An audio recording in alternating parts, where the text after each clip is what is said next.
बिस्मिल्लाहिर्रहमानिर्रहीम। नई बात के साथ मैं हूं फवाद अहमद। नाज़रीन, पाकिस्तान का माशी हब, पाकिस्तान का सबसे बड़ा शहर कराची एक मरतबा फिर एहतजाज की जद में है।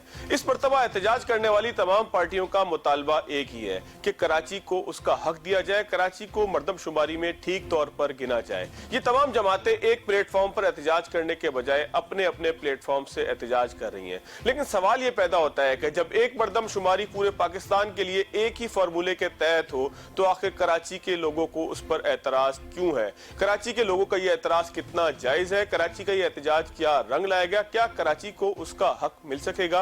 क्या तमाम जमातें अपनी सियासत को छोड़कर एक प्लेटफॉर्म पर एक मकसद के लिए मुत्तहद नहीं हो सकती? आज के प्रोग्राम में इन्हीं तमाम सवालों के जवाब जानने की कोशिश करेंगे। हमारे साथ मौजूद है प्रोग्राम के पहले हिस्से में ख्वाजा इजाजुल हुसैन, एमक्यूएम पाकिस्तान के हुकूमत का हिस्सा भी है, वफाकी हुकूमत का, जिसने इस मरदमशुमारी को मंजूर किया और एमक्यूएम उसके ऊपर एहतजाज भी करी है। ख्वाजा साहब के साथ साथ प्रोग्राम के अगले हिस्से में डॉक्टर अरशद वोरा साहब पीएसपी से में ज्वाइन करेंगे और प्रोग्राम के आखिरी हिस्से में हमारे साथ होंगे हाफिज नईमुर रहमान साहब, अमीर जमात इस्लामी कराची। तमाम मेहमानों का पेशगी शुक्रिया। शुरू करते हैं गुफ्तगू ख्वाजा इजाजुल हुसैन साहब से। बहुत शुक्रिया ख्वाजा साहब आपके वक्त का। ख्वाजा साहब, एमक्यूएम पाकिस्तान एहतजाज पर आ गई और पहली मरतबा आपने इस हुकूमत के अंदर जो है वो हुकूमत छोड़ने का एक इंदिया भी दिया है।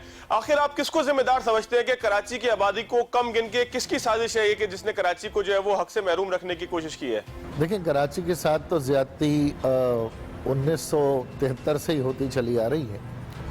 जब पहली दफ़ा प्राइम मिनिस्टर जुल्फ़िकार अली भुट्टो साहब के दौर में कराची की आबादी को जानबूझकर कम गिना गया, उसके बाद दूसरा बड़ा कसूर मेरा ख्याल है पाकिस्तान पीपल्स पार्टी का है, जिसके दौरे हुकूमत में 2009-10 में मरदमशुमारी का आगाज़ हुआ था और वो 2011 में कई अरब रुपए खर्च करके बग़ैर किसी वजह के उस अमल को ख़त्म कर दिया गया। अगर वो अरबों रुपए से जो तकरीबन 70% मरदमशुमारी मुकम्मल हो गई होती तो आज पीपल्स पार्टी के शोर करने की वजह नहीं बनती, ना ही कोई शोर करने की वजह समझ आ रही है, क्योंकि जिस दौर में यह हो जाना था उस दौर में तो इन्होंने उससे नहीं किया। हमारी दूरअंदेशी ये थी कि जब ये अमल शुरू हुआ पिछले साल जनवरी में इलेक्शन से पहले, हम तो उसी दौरान सुप्रीम कोर्ट चले गए और हमने ये बात रखी कि क्या, क्योंकि हाउस काउंट ही ठीक नहीं हो रहा है तो ब्लॉक काउंट और फिर मरदमशुमारी कैसे होगी। और यही वजह है कि आज तक हमारी पिटीशन अल्तवा है। फिर तहरीक इंसाफ के साथ हमारा जो मुआहिदा है उसमें नंबर 1 नुक्ता ये है कि हमें सही गिना जाए। अब इसके ऊपर संजीदा कोशिश एमक्यूएम की हो रही है। काबीना में भी आपने देखा कि हमने वही हमारे तहफ़्फ़ुज़ात जो काबीना के हमने पेश किए वो CCI में गए हैं। तो अब मुराद अली शाह साहब की जिम्मेदारी बनती है कि वो अपनी 2011 की गलतियों का भी मदावा करें और सिंध की मरदमशुमारी, जिससे यकीनन चीफ मिनिस्टर साहब को और सिंध हुकूमत को माली फ़ायदा होगा, उसको इंसाफ से गिने और ख़ास तौर पर कराची और हैदराबाद के अंदर जो लोगों को कम गिना गया है उस ज्यादती पर आवाज उठाएं। अच्छा ख्वाजा साहब, एक सवाल पैदा होता है कि जब एक फार्मूले के तहत पूरे मुल्क के अंदर मरदमशुमारी हुई है तो सिर्फ कराची के शहरियों को एतराज क्यों है?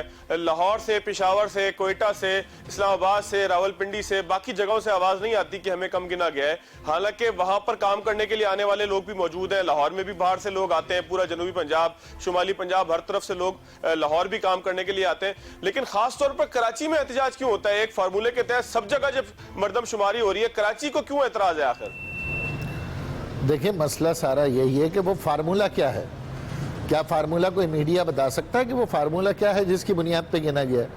क्या वो फार्मूला आर्जी पता है? क्या वो फार्मूला मुस्तकिल पता है? क्या वो फार्मूला वोटर लिस्ट का इंदराज है? इन्हीं सवालात के तो जवाब नहीं मिल रहे कराची में। और हमने ये बात इसलिए उठाई, ये बात हम नहीं कह रहे, ये सारी दुनिया के आदाद शुमार बशमूल साबिक चीफ जस्टिस समेत बैनुल अक़वामी इदारे भी कह रहे हैं। उसको लिखा जाता है कराची को दुनिया का छठा आबादी से भरपूर तरीन शहर है, और अगर ये मरदमशुमारी मान लें तो ये तो दुनिया का 25वां कोई शहर बनेगा। और फिर इस शहर के रिसोर्सेज जो हैं वो बाकी दुनिया के रिसोर्सेज से कहीं ज़्यादा है। कोयटा लाहौर से आप कंपेयर नहीं कर सकते, क्योंकि लाहौर के अंदर इतनी पॉपुलेशन नहीं है जितनी कराची में तो फी यौम 10,000 लोग आते हैं और कराची को जो रेवेन्यू है, कराची का जो इंफ्रास्ट्रक्चर है, कराची का जो पानी है, वो तो फिर यहाँ पर आने वाले करोड़ों लोग इस्तेमाल करते हैं। लेकिन जब कराची की आबादी गिनी नहीं जाएगी और जो मौजूदा आबादी है उस हिसाब से भी कराची को सिंध हुकूमत प्रोविंशियल फाइनेंस कमीशन नहीं देती, तो हमारा तो रोना दोहरा है कि एक तो इसे कम गिना गया, दूसरा इस शहर को आप क्वेटा लाहौर से कंपेयर नहीं कर सकते, और तीसरा हमारे साथ मौजूदा सिंध हुकूमत भी ज्यादती कर रही है। अच्छा भाई साहब, एक चीज और बताइएगा कि तमाम पार्टियां जब एक ही मकसद के लिए एहतजाज कर रही हैं, वो चाहे कराची के अंदर पीएसपी हो, चाहे कराची में जमात इस्लामी हो, सबके अलग अलग बैनर आवेजा नजर आ रहे हैं, अलग अलग एहतजाज के जो है वो पूरी कैंपेन नजर आ रही है। जब कराची के मसाइल के लिए तमाम पार्टियां एक नहीं हो सकती, अपनी अपनी सियासत अलग अलग करेंगी, तो फिर एक कलेक्टिव आवाज कैसे जाएगी वफाक तक या उन लोगों से जिनका आप मुतालबा करते हैं? बहुत अच्छी बात की आपने। असल मसला यही है कि कराची में संजीदा आवाज़ कोई नहीं है। एमक्यूएम ने तो वो तमाम संजीदा ऑप्शन एक्सरसाइज किए हैं। आप हमसे सवाल करें, एहतजाज किया है, सड़कों पे एहतजाज किया है, प्रेस क्लब पे एहतजाज किया है, असेंबली में एहतजाज किया है, अदालत में गए हैं, हुकूमत ने मुआहदे में शर्त रखी है। बाकी जमातें भी हमारी आवाज़ के साथ आवाज़ मिलाएं, हमारी पिटिशन में आके पिटिशनर बने। लेकिन अगर सब 1.5 इंच की मस्जिद बनाकर आप अपनी अपनी आवाज़ें निकालेंगे तो कराची के एक बड़े मकसद के ख़िलाफ़ काम होगा। और यह बात दुरुस्त है कि चाहे वो जितनी जमातें हों, चाहे असेंबली में हों या असेंबली से बाहर छोटी बड़ी, वो सब अलग-अलग आवाज़ें उठा रही हैं, जिससे एमक्यूएम के एक मजबूत मौक़िफ़ को और कराची वालों के एक मजबूत मौक़िफ़ को कमज़ोर करने की इनडायरेक्ट कोशिश है।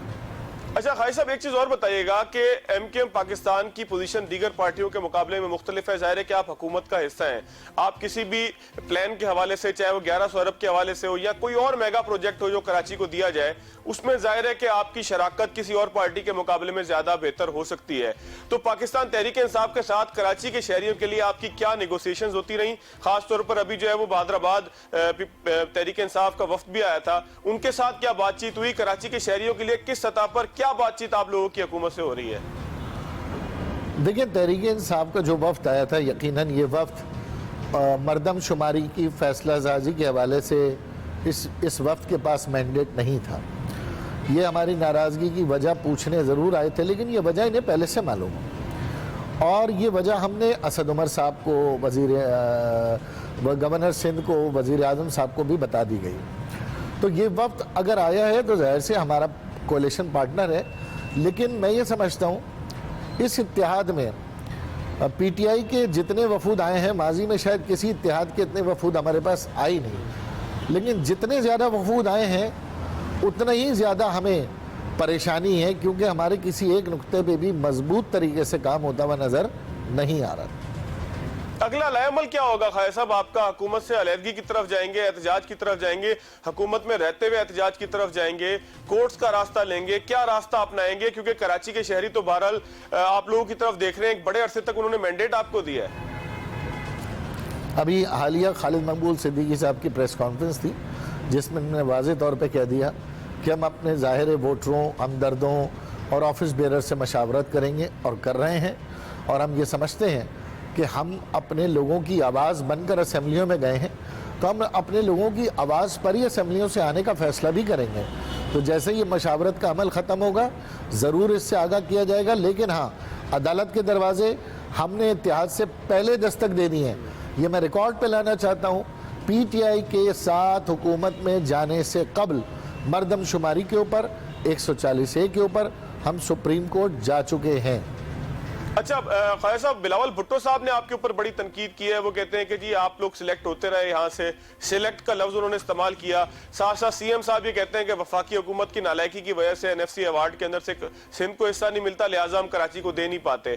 तो ये पीपल्स पार्टी को आप किस हद तक जिम्मेदार समझते हैं कराची के मसाइल का? खास तौर पर कराची के मसाइल का तो पीपल्स पार्टी को इस तरह से जिम्मेदार हम समझते हैं कि कराची तो वो क्या बनाते, पेरिस और रोम, लाड़कानों को मोंजोदाड़ो बना दिया। हमें तो वो हिसाब दे दें, हमें तो नवाबशाह का हिसाब दे दें, हमें तो खैरपुर का हिसाब दे दें, और हमें तो लियारी का हिसाब दे दें, जहाँ से इस बार पीपल्स पार्टी को शिकस्त हो गई।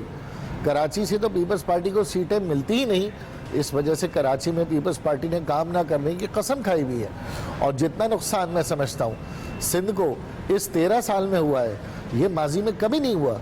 और जहाँ तक बिलावल साहब हमें सिलेक्टेड कह रहे हैं, तो वो तो यही मज़ाहिया किस्म की बात है कि वो अपने आप को आप कहते हैं और हर दूसरे को तू कहते हैं। तो उनसे पूछ लें पाकिस्तान में क्या वो वाहिद इलेक्ट हैं, बाकी सब सिलेक्टेड हैं? पीपल्स पार्टी तो सेलेक्ट होने वाली सबसे पहली जमात है जो कि अयूब खान के दौर के बाद सेलेक्ट की गई है। अच्छा खाई साहब, बिल्कुल एक आखिरी कंक्लूजन कीजिएगा। 1100 अरब का पैकेज और खास तौर पे जजायर के हवाले से सिंध के जो एक पीपल्स पार्टी का मौकफ है कि वो समझते हैं कि जी जजायर जो है वफाक के हवाले नहीं किए जा सकते, एक उसके ऊपर आपका क्या स्टांस है, एक वो बताइएगा। और दूसरा 1100 अरब के पैकेज के हवाले से कोई निगोसिएशन आपकी वफाक से हुई है कि उसको ठीक तरीके से डिफ्यूज किया जाए, उसको एग्जीक्यूट अच्छा किया जाए? 1100 अरब रुपए की पैकेज जो है, मेरा ख्याल है कि वो दोनों सूबाई और वफाकी हुकूमत को बिठाया गया और यकीनन आर्मी चीफ इसमें सबसे बड़े स्टेक होल्डर हैं। ये वादा उनका है कराची के अवाम से, और इसमें हम समझते हैं कि जब इतना बड़ा स्टेक और प्राइम मिनिस्टर साहब और वज़ीर आला सिंध साहब भी बैठकर एक मुत्तफ़िका प्रेस कॉन्फ्रेंस कर रहे हों और एक वादे कर रहे हों, तो ये मेरा ख्याल है जल्द अज जल्द इस पर अमल शुरू हो जाना चाहिए। और मुझे उम्मीद है कि इसमें आने वाले वक्तों में कुछ अच्छी पेशरफ्त होगी, क्योंकि इसमें बैनुल-अक़वामी फंडिंग इन्वॉल्व है। अगर सिर्फ पीपल्स पार्टी पे इन्हिसार किया होता तो हम समझते ये भी माजी की तरह तसल्लियाँ और आसरे हैं, लेकिन क्योंकि बैनुल-अक़वामी फंडिंग है तो हमें इसमें उम्मीद है। बाकी रहा जज़ायर का मसला, पीपल्स पार्टी करप्शन के ऊपर, अपनी गिरफ्तारियों के ऊपर, 18वीं तरमीम के ऊपर हर वक्त तो वो ऑल पार्टीज़ कॉन्फ्रेंस बुला लेती है। जज़ायर की परमिशन देकर जज़ायर को विफाक के हवाले करके अब ये शोर किस लिए मच रहा है? ये तो पहले पीपल्स पार्टी को चाहिए था कि सिंध की तमाम जमातों को ऑल पार्टीज कॉन्फ्रेंस बुला के मशावरत करते। पहले बोंगियां मार दी हैं, अब उसके बाद पॉइंट स्कोरिंग कर रहे हैं। चले, बहुत शुक्रिया खाया साहब आपका, आपने वक्त दिया और बड़े अच्छे तरीके से पार्टी के मौक़िफ़ से हमें आगाह किया। नाज़रीन, यहाँ पर एक छोटा सा ब्रेक लेंगे, ब्रेक के बाद आएंगे तो प्रोग्राम में आगे तरफ। ब्रेक के बाद एक मरतबा फिर खुशामदीद। हमारे साथ मौजूद हैं डॉक्टर अरशद वोरा साहब, साबिक डिप्टी मेयर हैं और साथ साथ पाक सरजमीन पार्टी के रहनुमा भी हैं। डॉक्टर साहब, बहुत शुक्रिया आपके वक्त का। डॉक्टर साहब, आखिर क्या वजह है कि पाक सरजमीन पार्टी 10 जनवरी को एहतजाज की तरफ निकल रही है? आखिर ऐसा कौन सा मामला हो गया और ये एहतजाज है किसके खिलाफ? देखिए, ये एहतजाज जो है तो मैं तो आपके सवाल से ही जो है हम सरप्राइज, और मैं ये समझता हूँ कि पूरे शहर को शायद इस बात का अंदाजा नहीं है कि ये जो है एक तरह से जिसको कहते हैं कि ये एक क्रिमिनल एक्ट किया गया है कराची की अवाम के साथ। कराची की अवाम को गिना नहीं जा रहा। कराची की अवाम के इश्यूज को, बाकी सारे इश्यूज तो एक तरफ, जाहिर सी बात है उन इश्यूज को जब कराची की अवाम को पानी नहीं देना, इंफ्रास्ट्रक्चर नहीं देना, नाले इसी तरह बहने हैं, कराची की आवाम के लिए गैस का भी इशू है, बिजली का भी इशू है, फंड्स का भी इशू है। ये सारी चीजें जब कराची की आवाम के साथ हैं तो उसकी जस्टिफिकेशन के लिए कराची की आवाम को 10 साल पीछे ले गए।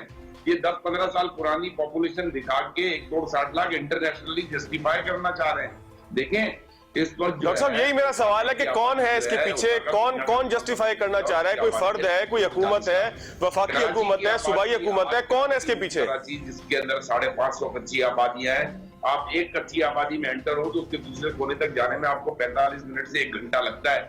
चाहे वो इत्तेहाद टाउन हो, चाहे औरंगी टाउन हो, चाहे वो फौरंगी के मुख्तलिफ इलाके हों, और आपके जो मच्छर कॉलोनी है, यू नेम इट, आपको कराची के शहर का अंदाजा नहीं है क्या? आपका नादरा का रिकॉर्ड बताता था, ये 3 साल पुरानी बात है। तो आज आप जो है इसको शो कर रहे हैं 1 करोड़ 60 लाख। ये शर्म की बात है। इसमें जिन लोगों ने काबीना में बैठकर ये फैसले किए, वो लोग बैठे थे उस काबीना में। वो प्राइम मिनिस्टर बैठा था जिसने कि कराची से सीट जीती, वो गवर्नर बैठा था जिसने कि कराची से सीट जीती, वो 3-4 मिनिस्टर्स बैठे थे जिन्होंने कराची से सीटें जीती। तो आपकी काबीना ने ये फैसला मंजूर कैसे कर लिया? आप 14 सीटें लेकर यहाँ से गए हैं, आपके 25 एमपीए हैं, आपने सेनेट में जो सीटें लेनी है वो आपने सिर्फ कराची की बेस पर लेनी है अगले इलेक्शनों में। तो आप कराची के साथ ये जस्टिफिकेशन कर रहे हैं। आप कराची को जो है बिल्कुल आप लोगों ने ये समझ रखा हुआ है कि ये जो है यतीम लाचार है। बिल्कुल आपने कराची के साथ यतीमों और लाचारों वाला सलूक किया है। जो लोग भी काबीना में बैठे, जो लोग भी इस वक्त बरसर इक़्तिदार हैं, जो चाहे वो इत्तेहादी हो, चाहे पीटीआई हो, इन सब ने कराची के साथ कराची पर शक्कू मारा है। अच्छा डॉक्टर साहब, एक चीज बताइएगा कि ये जो फॉर्मूला था मर्दमशुमारी का, ये पूरे पाकिस्तान के लिए सेम था, एक ही जैसा था, एक ही तरीके से पूरे पाकिस्तान के अंदर मर्दमशुमारी हुई, पूरे पाकिस्तान में किसी और को एतराज नहीं है, तो कराची के लोगों को आखिर इस पे एतराज क्यों है? कराची की जो मर्दमशुमारी है वो इनिशिएट ही गलत हुई ना। आपने जब ये तो उसी वक्त बता दिया गया था जिस वक्त मर्दमशुमारी हो रही थी कि ब्लॉक्स नहीं गिने जा रहे। आज जो चीज रिकॉर्ड पे है आप उस हकीकत को तो एक्सेप्ट करें। आपके पास रिकॉर्ड पे मौजूद है, कई ऐसे वार्ड्स हैं जहां पे जो है वोटर ज्यादा है, पॉपुलेशन कम है। ये तो प्रूफ के साथ अभी मुस्तफा कमाल साहब ने अपनी प्रेस कॉन्फ्रेंस में दिखाया। हमारे पास डॉक्यूमेंट्स मौजूद हैं। आप देखें कराची की आबादी को, आपने कराची को पानी नहीं देना है तो आप कह रहे हैं कि कराची की गिनती कम करें। आपने कराची को इंफ्रास्ट्रक्चर नहीं देना है तो आप कह रहे हैं हम कराची की गिनती कम करें। आपने कराची को उस हिसाब से उसकी गैस की रिक्वायरमेंट पूरी नहीं करनी, आपने बिजली की रिक्वायरमेंट पूरी नहीं करनी। आप हर तरीके से कराची को पहले तो जो उसका हक है वही फंड नहीं दे रहे, और आज उस चीज को जस्टिफाई करने के लिए कराची को कम गिना जा रहा है। भाई अगर आज आपने ये कराची के साथ किया तो आप यकीन करें कराची जो है अगले 5 सालों में जो 70% 80% कराची जो है वो रूरल एरिया बन चुका होगा, कच्ची आबादी में डेवलप हो चुका होगा। आप कराची के हुकूक पर डाका डाल रहे हैं। कराची की आवाम को मैं समझता हूं कि इस वक्त मेंटली इल कर दिया गया है कि वो बेचारे ये सोचने से भी कासिर हैं कि उनके हक पर किस तरीके से जो है डाका डाला गया है। ये आवाम को जब आप गिनोगे नहीं। अच्छा, इसके इम्पैक्ट्स क्या आते हैं मैं आपको बताऊं। इसका इम्पैक्ट सबसे बड़ा ये आएगा, आज अगर कराची को सही गिन लिया जाए, कराची दुनिया के मोस्ट पॉपुलेटेड टॉप 10 में अगर फर्स्ट और सेकंड नंबर पर आता है, पूरी दुनिया की नजरें कराची की पॉपुलेशन के हिसाब से इन्वेस्टमेंट के लिए भी आती हैं। वो कहते हैं कि इतनी बड़ी मार्केट है, यहाँ पे इन्वेस्ट करो। एनवायरमेंटल डिपार्टमेंट कहता है कि ये इतना हैवीली पॉपुलेटेड जो है सिटी है, इसको जो है डोनेशंस दो ताकि जो है यहाँ पे एनवायरमेंट से रिलेटेड चैलेंजेस को फेस किया जा सके। तो ये तमाम चीजें हैं। बहुत सारे इसके पॉजिटिव एस्पेक्ट्स हैं, नेगेटिव एस्पेक्ट इसका कोई नहीं है। कराची के लिए पॉजिटिव है, लेकिन ये कराची की बदकिस्मती है कि कराची को जो लोग रूल कर रहे हैं वो कराची को डेवलप होते देखना ही नहीं चाहते। अच्छा एक चीज और बताइएगा अरशद साहब, लोग एक सवाल कर रहे हैं कराची के एक आम आदमी की हैसियत से, एक शहरी की हैसियत से मेरा भी आपसे सवाल है कि जब एक ही मसले के ऊपर कराची की तमाम पार्टियां एक साथ आपस में नहीं बैठ सकती तो कराची के मसाइल कैसे हल होंगे? क्योंकि मैं देखता हूं सड़क पे निकलते हुए कि एमक्यूएम का बैनर लगा उसके ऊपर भी यही मुतालबा है, पीएसपी का बैनर लगा उस पर भी यही मुतालबा है, जमात इस्लामी का बैनर लगा उस पर भी यही मुतालबा है, एबीसी जिसका भी बैनर लगा हुआ है, मुतालबात एक जैसे हैं, लेकिन आप लोग साथ बैठकर कोई एक जो है वो तहरीक की सूरत को नहीं दे रहे। इसका मतलब यही हुआ कि हर कोई अपनी अपनी सियासत करना चाहता है। देखिए, मैं आपकी इस बात से डिसएग्री करूंगा। आपने कहा एमक्यूएम के बैनर लगे हुए, एमक्यूएम का एक बैनर शहर में नहीं लगा हुआ। वो तो एग्री करके आए हैं, कैबिनेट के अंदर बैठ के डिसेंडिंग नोट लिख देने से उस कैबिनेट से रिजाइन करते ना, उस कैबिनेट से रिजाइन करते, प्रेस कॉन्फ्रेंस कर देने से कोई फर्क नहीं पड़ता है। आप जो है सिर्फ और सिर्फ अगर हमने देखा है तो जमात इस्लामी का देखा है यहाँ पे कि जमात इस्लामी प्रोटेस्ट कर रही है और प्रॉपर प्रोटेस्ट कर रही है, और पीएसपी सबसे ज्यादा कर रही है। पीएसपी ने इनिशिएटिव भी लिया है, पीएसपी 10 तारीख को रैली भी निकाल रही है।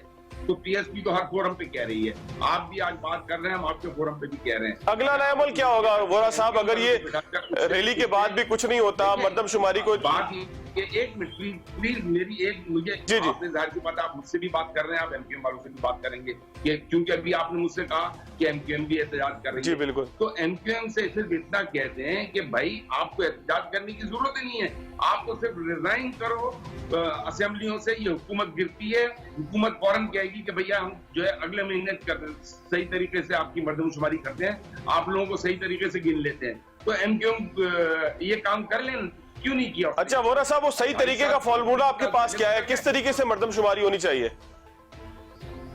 मर्दमशुमारी ईमानदारी से होनी चाहिए। मर्दमशुमारी में एक एक घर गिनना चाहिए।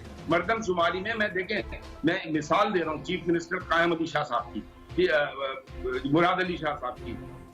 देखें वो रहते ही आए, उनका घर यहाँ पे है, उन्होंने तालीम यहाँ से हासिल की, उनका हक है, पाकिस्तान का शहर है कराची, वो रहे सब कुछ करें।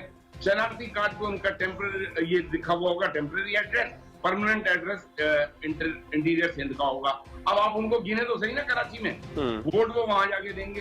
तो कराची में इस तरीके से जो आपके एक है परमानेंट एड्रेस का फैक्टर, वो तो 2 करोड़ 40 लाख आ चुका है नादरा के रिकॉर्ड में। और उसके बाद आपके पास कम से कम 1.5 करोड़ की ऐसी पॉपुलेशन है जिनके के टेम्पररी एड्रेसेस हैं ये कराची के, और परमानेंट एड्रेस उनके पाकिस्तान भर में मुख्तलिफ जगहों से हैं। तो ये ईमानदारी से अगर सेंसस हो, यही सोल्यूशन है। लेकिन सेंसस की इंपॉर्टेंस मैं आपको पहले ही बता चुका हूं, आप इस चीज को प्लीज एम्फसाइज करें कि आप एक तरफ पानी का कोटा अगर आप रखते हैं कि 1100 MGD चाहिए या 1200 MGD चाहिए, 550 आ रहा है, फिर आपको 3.5 करोड़ पे या 3 करोड़ पे उस पॉपुलेशन की पानी की रिक्वायरमेंट क्या होगी, उस पॉपुलेशन के लिए ट्रांसपोर्ट की रिक्वायरमेंट क्या होगी। यहाँ तो आपके सामने देखें, इससे ज्यादा क्या जाती होगी। 2017 में जो है ग्रीन लाइन शुरू हो जानी चाहिए थी, पूरे पाकिस्तान में ग्रीन लाइन और मेट्रो लाइन और फलानी लाइनें शुरू हो गई। कराची ने कौन सा ऐसा जुल्म किया है, कराची के क्या लीडरशिप है जो कराची में एक 25 अरब की ग्रीन लाइन नहीं शुरू करा सके, जो कराची 3,500 अरब रुपए देता है, जो कराची सूबे को 120-21 अरब रुपए देता है। 25 अरब से हर साल एक ग्रीन लाइन बननी चाहिए थी। आप कचरे की गाड़ियां हुआ है, कराची पैसे दे रहा है, कराची पैसे दे रहा है। खुदारा कराची को उसका हक दे दें। कराची को अगर आपने उसका हक नहीं दिया, जिन लोगों ने बैठकर कराची से वोट लिए वो कराची के साथ, कराची के ऊपर वो शबून मार के गए। और अच्छा, बिलावल साहब फरमाते हैं कि अगर कराची के हवाले से वफाक हिस्सा दे दे हमारा या सिंध का हिस्सा दे दे तो कराची की किस्मत बदल देंगे। आप समझते हैं कि इस बयान में कोई संजीदगी है बिलावल साहब के? कराची का क्या दे दें? वो कहते हैं कि अगर सिंध को सही हिस्सा दे दे वफाक तो हम कराची की किस्मत बदल देंगे। बिलावल साहब ने फरमाया ये। तो ये 12 साल से जो ये इनके पास पैसे आ रहे हैं वो क्या कर रहे हैं? 4 सड़कें गिनवा रहे हैं, ये 2 अंडरपासेस गिनवा रहे हैं, 4 सड़कें गिनवा रहे हैं। इसके अलावा इनके पास गिनवाने को कुछ है? और कराची के लिए कौन सा ऐसा मेगा प्रोजेक्ट किया है इन्होंने? ग्रीन लाइन की ये खड़ी हुई है, वो हर साल तो उनका एक मिनिस्टर जो है वो कभी 3000 बसें बोलता है, फिर 200 बोलता है, फिर वो बोलता है 500 बसें बोलता है। वो 10 बसें आई थी, वो भी गायब हो गई। जो केएमसी की बसें चल रही थी 15-20, वो भी आज मैं रिकॉर्ड पर बात कह रहा हूं कि वो भी केएमसी की मिल्कियत, कराची की आवाम की मिल्कियत, उसको ठेके पे चलाया जा रहा है। पीपल्स पार्टी के लोग उसको ठेके पे चला रहे हैं। वो कायदाबाद से लेकर टावर तक चलती है। जो पुरानी बसें मुस्तफा कमाल के दौर में आई थी, उस पर कोई कुछ क्यों नहीं करता? उस पर मैंने तो, जब मेरे पास मौका था, मैंने तो केस किया था, उसके बाद फॉलो नहीं किया गया उस केस को। तो ऐसा नहीं है। कराची को ये चाहते हैं कि कराची इसी तरीके से रहे। कराची को लोगों को मेंटली इल करके रखा जाए, कराची के लोगों को ये पोजीशन पर ले आए हैं। चले, बहुत शुक्रिया अरशद वोरा साहब। प्रोग्राम में जो है वो कुछ आगे की तरफ हम जाएंगे। आपसे बहुत शुक्रिया, आपने बहुत अच्छे तरीके से पार्टी का मौक़िफ़ भी बताया और कराची के अवाम के लिए जो मसाइल हैं उनके हवाले से भी आपने बड़ा मुद्दइल गुफ्तगू की। नाज़रीन, यहाँ पे एक छोटा सा ब्रेक लेते हैं, ब्रेक के बाद आएंगे तो प्रोग्राम में आगे तरफ चलेंगे।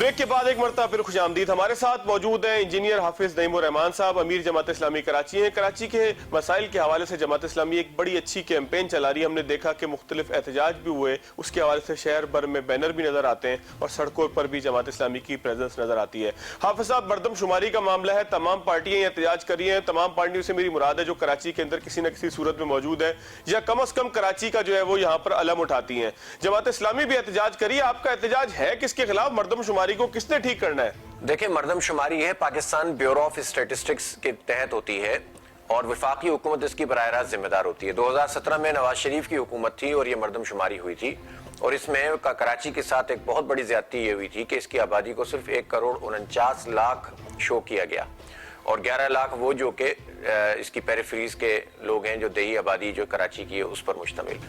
और जबकि जितने भी आप जो है फैक्ट्स एंड फिगर्स देख लीजिए, मास्टर प्लान देख लीजिए, रिपोर्ट्स देख लीजिए, डॉक्टर आरिफ हसन की रिपोर्ट देख लीजिए, डॉक्टर मेहताब करीम की देख लीजिए, इंटरनेशनल इदारे हैं, उन सब की रिपोर्ट्स के मुताबिक कराची की आबादी इस वक्त यानी अब जो है 3 करोड़ से किसी सूरत कम नहीं है। यानी जब सेंसस हुआ था उस वक्त भी 2.5-3 करोड़ थी।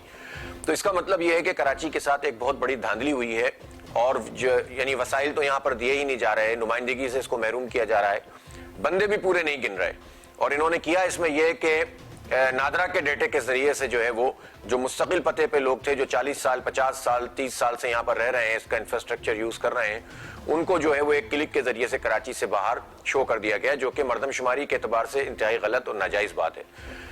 कोई भी आदमी हो, सवाल अपनी जगह रहता है सवाल अपनी जगह रहता है कि पूरे पाकिस्तान के लिए एक ही फॉर्मूला होगा ना, लाहौर के लिए भी होगा, पिंडी के लिए भी होगा, कोयटा के लिए भी होगा, पिशावर के लिए भी होगा। उन जगहों पर एहतजाज नहीं हो रहा, कराची के अंदर कराची वाले ये हमेशा ये क्यों समझते हैं कि उनके साथ कोई खास मूव चलाकर ज्यादती की जाएगी? नहीं, अव्वल तो बात यह है कि कराची के साथ ज्यादती हो रही है, और देखना हो तो जाएं लाहौर देख लीजिए, फिर कराची आ जाइए, पेशावर चले जाइए, फिर कराची आ जाइए, मुल्तान चले जाइए, फिर कराची आ जाइए, आपको पता चल जाएगा कराची के साथ वफाकी और सूबाई हुकूमतें क्या कर रही हैं, और जिन लोगों के हाथ में कराची का मैंडेट रहा है उन्होंने कराची का क्या बेड़ा गर्क किया है। आप आदादुशुमार देख लीजिए और कराची का हुलिया देख लीजिए, पता चल जाएगा। तो ये तो सिर्फ कहने की बात नहीं है, प्रैक्टिकल बात है कि पाकिस्तान को चलाने वाला ये शहर है, सूबे को चलाने वाला ये शहर है, और इसका बेड़ा गर्क करके इन्होंने रखा है। और मर्दमशुमारी का मामला यह है कि इसमें हमें किसी का हक और उसकी बात नहीं हो रही है कि हम किसी का हक मारें। बात यह है कि अगर पेशावर के लोगों को भी कम गिना जाएगा तो पेशावर एहतजाज करेगा, हम उनके साथ खड़े होंगे। ऐसा नहीं हुआ है, हुआ यह कि सिर्फ कराची के साथ ये ज्यादती इसलिए की गई है कि दोनों तीनों पार्टियों को ये पता नहीं क्या प्रॉब्लम है कराची के साथ कि वो इसको ताकतवर होता हुआ नहीं देखना चाहते। नून लीग के दौर में अगर ये हुआ था तो 2.5 साल से इमरान खान की भी हुकूमत है ना, ये तो करके नहीं दे रहे, बल्कि अब इन्होंने एक इंतहाई खराब फैसला किया वफाकी काबीना में।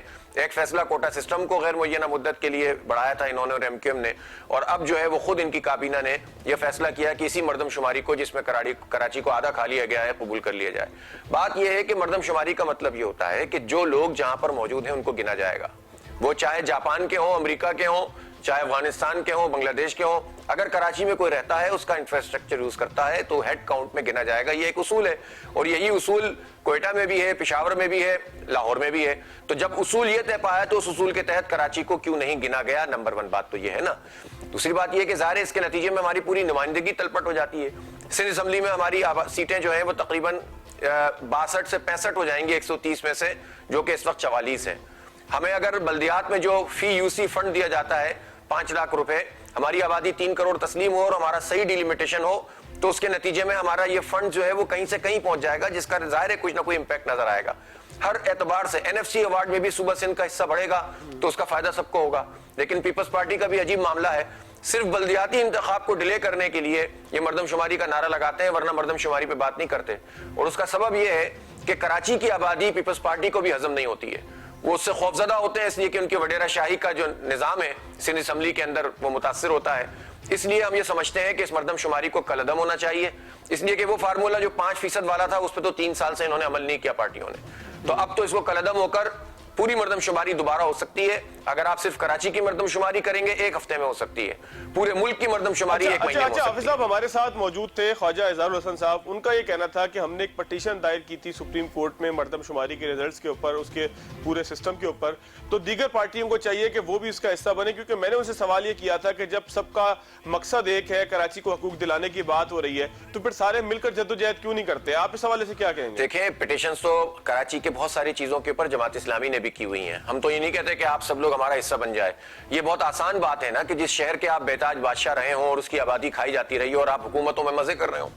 अभी भी ये सिर्फ ये कह रहे हैं कि हम देख लें, तहफ़्फ़ुज़ात हैं, छोड़ देंगे। छोड़ी तो नहीं है हुकूमत, ये तो मुंह को लगी हुई है इनको। तो इसलिए बजाय इसके कि ये तो हुकूमत है, हुकूमत अगर ये कहे कि हमारी पिटिशन में शामिल हो जाए तो आप सोच सकते हैं ना, जो हुक्मरान है एमक्यूएम और पीटीआई हुक्मरान है इस वक्त मुल्क के, पीपल्स पार्टी सिंध की हुक्मरान है, तो ये हुक्मरान जमातें अपोजिशन वाली बातें ना करें। हमें तो ये बल्कि जवाब दें कि इन्होंने ऐसा क्यों होने दिया है। और ये इनकी वजारतें चल रही हैं, इनकी गाड़ियां चल रही हैं, और उसके साथ कराची के साथ ये सलूक भी हो रहा है। बल्कि सबसे ज्यादा तो रिस्पॉन्सिबल पीटीआई है, जिसको 14 कौमी असम्बली की सीटें कराची से मिली, और उसका हाल ये है कि वो जो है वो कराची के किसी मसले को एड्रेस नहीं कर रही है। 1100 अरब रुपए के फ्रॉड पैकेज का इन्होंने ऐलान किया, और जाकर घूम फिर कर देख लीजिए, मेन सड़कों की पैच वर्किंग तकनीक की है, 4 महीने बारिश को हो गए। तो आप ये बताएं कि ये कोई कंडक्ट है? ये कराची के साथ आपका कौन सा रवैया है? और इस शहर ने कसूर क्या किया है कि जब आप इसको तबाह बर्बाद करते हैं और सब मिल जाते हैं, इसमें सबका इत्तेफाक हो जाता है। तो इसलिए हम समझते हैं कि अच्छा, साहब थोड़ा सा आगे की तरफ आते हैं, मुझे इसका सोल्यूशन बताएं ताकि फिर मैं आगे जो है वो पैकेज की बात भी की जाए और बाकी जजीरों की और बाकी चीजों की बात भी की जाए। आप सोल्यूशन इसका क्या पेश करते हैं? सिर्फ एहतजाज तो हल नहीं है, ज़ाहिर है कोई सोल्यूशन भी आप इसका बताते होंगे, आवाम से भी बात करते होंगे, और हर जगह इसका कोई सोल्यूशन तो पेश किया जा रहा होगा। क्या करना चाहिए? मर्दमशुमारी की बात है तो इसका एक सोल्यूशन तो वो था ना जो काउंसिल ऑफ कॉमन इंटरेस्ट में आज से 2.5-3 साल पहले तय हुआ था, तो उस पर अमल दरामद तो इन्होंने नहीं किया और उसकी तो इफादियत अब खत्म हो गई।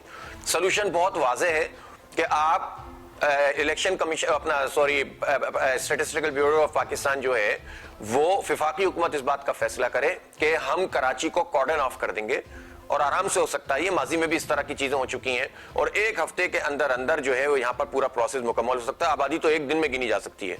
रेंजर्स यहाँ पर मौजूद हैं, यहाँ पर पुलिस का निजाम मौजूद है। अपने प्रोटोकॉल को जरा कम करें तो वैसे ही नफरी बहुत मिल जाएगी हमें। और इसी तरह टीचर्स यहाँ पर मौजूद हैं, पूरा सरकारी अमला मौजूद है। एक हफ्ते में कराची को गिन लिया जा सकता है। स्टेक होल्डर पर मुश्तमिल कमेटी बनाए और ये काम करें। दूध का दूध पानी का पानी हो जाएगा। हम तो नहीं कह रहे कि हमारी आबादी ज्यादा कर दो, हम तो कहते हैं हम जितने हैं उतना हमें गिन लो, ताकि हमें आपकी एहतजाजी कैंपेन कहां तक पहुंची है हाफिज साहब? कराची के मसाइल के हवाले से पूरी कैंपेन आप एक लेके चल रहे थे, कहां तक पहुंची है? उसका कौन सा मरहला है? आगे क्या? तीसरे मरहले में हमने धरना तहरीक शुरू की है, जो कि 3 मुजाहरे हम कर चुके हैं और कल से जो है वो हमारा ये सिलसिला अब बढ़ रहा है और हम इस जनवरी के एंड में एक बहुत बड़ा जो है वो एहतजाज करने जा रहे हैं। देखें, हम तो एहतजाज कर सकते हैं इसलिए कि जब हमारे पास इख्तियार इतना सा भी था शहर में, तो उस वक्त हमने एहतजाज नहीं किया था, काम किया था और शहर को तामीर किया था, शहर को तरक्की दी थी। तो हम तो लोगों को यही अपील करते हैं कि जिन लोगों के हाथों में आपका मैंडेट है वो आपको कोई हक नहीं दे रहे हैं, इसलिए हम आवाम से राब्ता कर रहे हैं। और एहतजाज क्यों है? एहतजाज हमारा मुतालबा है, हमारा हक है। हम आवाम से साथ राब्ते की कैंपेन मुसलसल चला रहे हैं, हमें इसका अल्हम्दुलिल्लाह रिस्पांस मिल रहा है और हम आवाम से यही कह रहे हैं कि जिन लोगों ने आपका ये हाल कर दिया है, अब इनसे अपनी जान छुड़ाएं। और हम अपनी इस कैंपेन में अब मरदमशुमारी का भी मुतालबा कर रहे हैं और डिलिमिटेशन का भी, और साथ में बाइख्तियार शहरी हुकूमत का मुतालबा भी कर रहे हैं और बल्दियाती इंतखाब के अच्छा, माजी में हाफिज साहब आप लोग जो है वो खास तौर पे हमने देखा कि इदारा नूर हक में बहुत सारी आल पार्टी कॉन्फ्रेंसेज आप लोग जो है वो मुनक्किद किया करते थे। अब तो कराची की तमाम पार्टियां तहरीक इंसाफ को छोड़कर एहतजाज कर रही हैं, बैनर्स लगा रही हैं, एक जैसे मुतालबात हैं, तो साथ मिलकर क्यों नहीं चल रहे? अल्हम्दुलिल्लाह जब से हमने एहतजाजी तहरीक शुरू की है तो ज़ाहिर पार्टियों को भी ये ख्याल आया कि इस पर बैनर तो कम से कम लगाई दिए जाए, तो ये काम, और या फिर जो भी एहतजाज करना हर पार्टी का हक है। लेकिन मेरे भाई बात यह है कि किसको साथ बिठाकर हम बात करें? क्या हम इतने ही सादे हैं कि बर्बाद हुए जिसके सबब उसी अत्तार के लोंडे से दवा लें? जिन्होंने इस शहर को इस हाल में पहुंचाया, जिन्होंने इस शहर की ट्रांसपोर्ट को तबाह किया, यहाँ पर ट्रेन चलती थी वो बंद हुई, यहाँ की अपनी ट्रांसपोर्ट कारपोरेशन थी वो उन्हीं लोगों के जमाने में बंद हुई जब वजीर ट्रांसपोर्ट एमक्यूएम का था। अब इन्हीं लोगों के जो ऑफशूट्स हैं, पीएसपी हो या एमक्यूएम हो या कोई भी तंजीम हो, तो जाहिर सी बात है कि जो जिसके जिम्मेदार हैं उन्हीं के साथ बैठकर हम मुतालबा शुरू कर देंगे तो हमारे मुतालबे का वजन भी कम हो जाएगा और हमारी हैसियत भी जो है वो लोग कहेंगे कि यार ये कैसी बात है। और आप अच्छा, 1100 अरब को आपने फ्रॉड करार दिया, आखिर क्या फ्रॉड आपको उसमें नहीं? इसमें है क्या? 162 अरब रुपए के पैकेज का ऐलान किया था इमरान खान ने, आज से तकरीबन जो है वो ये फरवरी 2019 की बात है, पौने 2 साल के करीब हो गए। कोई 1 रुपया आपको उसमें से नजर आया? और फिर इसी पैकेज का ऐलान इन्होंने जो है वो अगस्त की बारिशों के बाद इसका ऐलान कर दिया। उन पैकेज में से कौन सा काम है जो इस वक्त हो रहा है? सिवाय वो डीएचए से डीएचए तक की एक सड़क वो मंजूर कर ली गई है, जाहिर है उसमें तो किसी का बस ही नहीं चलता, इसमें तो मजबूरन उन्हें काम करना ही था। कहने का मकसद यह है कि कराची पे क्या हो रहा है, क्या कराची के पानी का मसला आप हल कर रहे हैं, क्या कराची की सड़कों को आप बनाना शुरू कर रहे हैं? एक ग्रीन लाइन तो इनसे बन नहीं रही जो विफाक का मंसूबा है। विफाक का मंसूबा है, 2.5 साल से इन्होंने उस जो काम नून लीग के जमाने में डिले हो चुका था पहले ही, उसमें 10% का भी इजाफा नहीं किया। इसमें तो पीपल्स पार्टी का मसला नहीं था। इसी तरह से मंगूपीर रोड का इन्होंने क्या किया जो इनके पास है, फिर पीपल्स पार्टी जो कुछ कर रही है इस शहर के साथ। तो ऐसी सूरत हाल के अंदर हम इस पैकेज को, जिसमें ये अच्छे बच्चों की तरह बैठते हैं, आर्मी इनके साथ मौजूद होती है और कहा जाता है कि चूंकि अब आर्मी भी मौजूद है तो पीपल्स पार्टी भी है और पीटीआई भी है और एमक्यूएम भी है और ये सब एक पेज पर हैं, तो जब सब एक पेज पर हैं तो इस एक पेज पे होने वाले तमाम लोगों से सवाल किया जाएगा, आर्मी समेत, और इनसे पूछा जाएगा कि अब कराची का बेड़गरा क्यों हो रहा है, इसमें कौन कौन शामिल है। अब सबको इसकी वजाहत देनी पड़ेगी। अब सिर्फ पॉलिटिकल पार्टीज नहीं, जो उस कमेटी का शरीक है उस सबको जवाब देना पड़ेगा कि ये शहर क्यों टूट फूट का शिकार है। चलिए हाफिज साहब, बहुत शुक्रिया आपका। नाज़रीन, प्रोग्राम का वक्त यहाँ खत्म होता है। बिल्कुल जवाब देना पड़ेगा, सबको कराची की बर्बादी का जवाब देना पड़ेगा, क्योंकि शहर की जब तक तामीर नहीं होगी पाकिस्तान आगे तरक्की नहीं कर सकेगा। आज के प्रोग्राम से इतना ही, अगले प्रोग्राम तक लिया दीजिए। अल्लाह हाफ़िज़।